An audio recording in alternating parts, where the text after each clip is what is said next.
The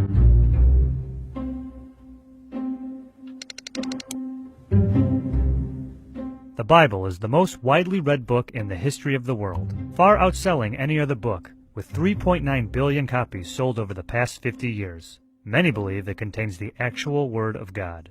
But many people don't realize that over the past 2,000 years, this sacred text has changed a great deal. No first edition exists.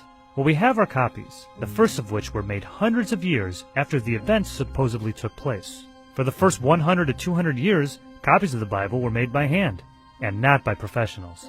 This led to many errors, omissions, and most importantly, changes. Here are the three biggest.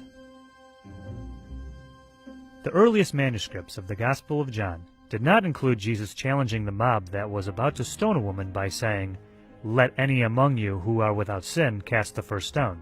In fact, the story was inserted into the book of John somewhere around 200 to 300 years later. Bill Warren, scholar at the New Orleans Baptist Theological Seminary, told NPR, "The early church canonized books and not stories.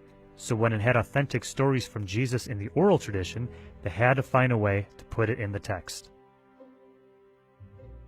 In the Gospel of Mark, we learn about how Jesus rose from the tomb on the third day and appeared to various people, including his disciples. In original manuscripts of Mark, this part of the story is nowhere to be found. Warren says scribes were seeing the other Gospels with resurrection stories, so they felt adding a resurrection story in Mark would round out the text better.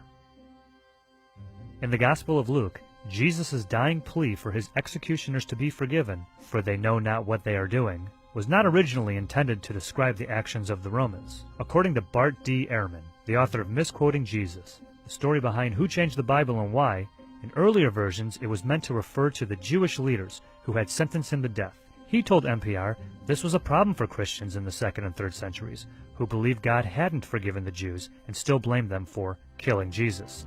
So it was taken out, only to be added centuries later and changed to reference the Romans. As recently as the 1940s, when the Dead Sea Scrolls were found, we discovered a version of the Old Testament containing alternate versions of various books, including the Book of Samuel.